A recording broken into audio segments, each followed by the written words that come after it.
Comme à chaque année, Apple devrait lever le voile sur l'iPhone 16 et 16 Plus, les tout nouveaux téléphones qui seraient présentés d'ici fin septembre. Donc, avant évidemment d'avoir la présentation, donc la keynote chez Apple, je voulais aujourd'hui vous faire une vidéo sur les rumeurs des derniers iPhones.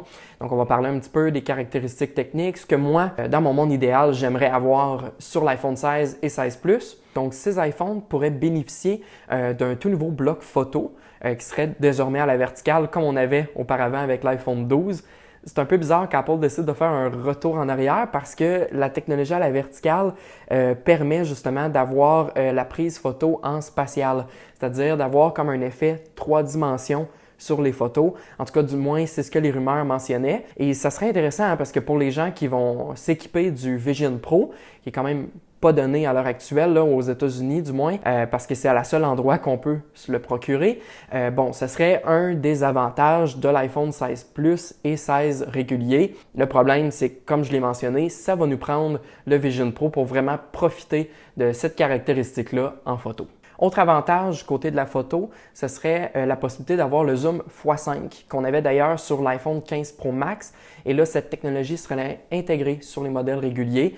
À voir si vraiment le x5 en optique, c'est-à-dire qu'on puisse garder la même qualité lorsqu'on agrandit l'écran, serait vraiment pratique parce qu'on se rappelle qu'on a déjà le capteur de 48 mégapixels sur son prédécesseur, ce qui permettait justement de pouvoir ajuster si par exemple on voulait agrandir dans la photo sans perdre nécessairement en qualité. Donc je comprends que le x5 permet de zoomer davantage, mais est-ce qu'on va garder le zoom optique x2 ou on va avoir un zoom optique x3? Ça c'est encore nébuleux, là, les rumeurs ne mentionnaient pas ça. Puis ça, je trouve ça dommage parce que si Apple prend la décision de garder un zoom x5 mais enlève le zoom x2, je trouverais ça dommage un peu. Un nouveau bouton ferait son apparition. Ce serait en fait le bouton Action qu'on connaît déjà avec le modèle Pro actuel. Donc, ce que ça permet de faire, c'est d'avoir des raccourcis sur certaines fonctionnalités du téléphone. Cette année, l'iPhone 15 s'est fait beaucoup critiquer par rapport à l'USB-C. Puisque oui, cette année, Apple a dû se conformiser avec l'Union européenne du fait que l'USB-C est obligatoire sur leur téléphone. Le problème, c'est qu'Apple a décidé de prendre une ancienne technologie du USB-C,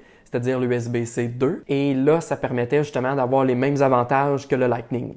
Donc, les gens n'avaient pas réellement intérêt, à part pour le pratico-pratique au niveau des câbles, d'avoir l'USB-C cette année. Et là, désormais, Apple pourrait faire un pas de l'avant au niveau de l'USB-C. Donc, on aurait l'USB 3, merci mon Dieu, donc qui permettrait d'avoir une recharge plus rapide, parce qu'actuellement, c'est épouvantable. Là. Si on compare le marché actuel, ils ont vraiment du retard dans les recharges rapides. Donc, ça permettrait aussi également de transférer du fichier vidéo et photo plus rapidement là, de l'ordinateur avec le téléphone. Donc, ça va être vraiment un gros plus sur les derniers iPhones. J'espère qu'Apple va prendre les devants au niveau de l'USB-C, parce qu'honnêtement, c'est critique là, cette année. Du côté des écrans, on a la fameuse Dynamic Island qui a été introduite sur l'iPhone 15. Et là, c'est à se demander si on va avoir vraiment un avantage cette année au niveau de l'écran. Moi, je pense qu'ils vont peut-être augmenter la luminosité de l'écran. Et là, il y a des rumeurs qui mentionnaient aussi que les bordures d'écran allaient être affinées, ce qui permettait d'avoir le même gabarit de téléphone, mais d'avoir une plus grande taille d'écran. Peut-être un 0,1 pouce de plus. Donc, ça se prend bien. Si Apple décide d'amincir les bordures, pourquoi pas? Mais j'ai de la misère à croire cette rumeur-là. Honnêtement, je ne sais pas pourquoi, mais sachant qu'Apple, d'année en année, on dirait qu'ils ralentissent les innovations au niveau de l'écran. Puis là, l'année passée, ça a été quand même la Dynamic Island. Ça va être à suivre si Apple prend la décision. Moi, j'ai bien hâte de voir qu'est-ce qu'Apple va nous produire au niveau des écrans. Côté performance, l'iPhone 15 et 15 Plus seraient dotés de la toute nouvelle puce A18 et on pourrait avoir également plus de performance au niveau de la mémoire vive parce qu'on passerait supposément de 6 GB de RAM à 8.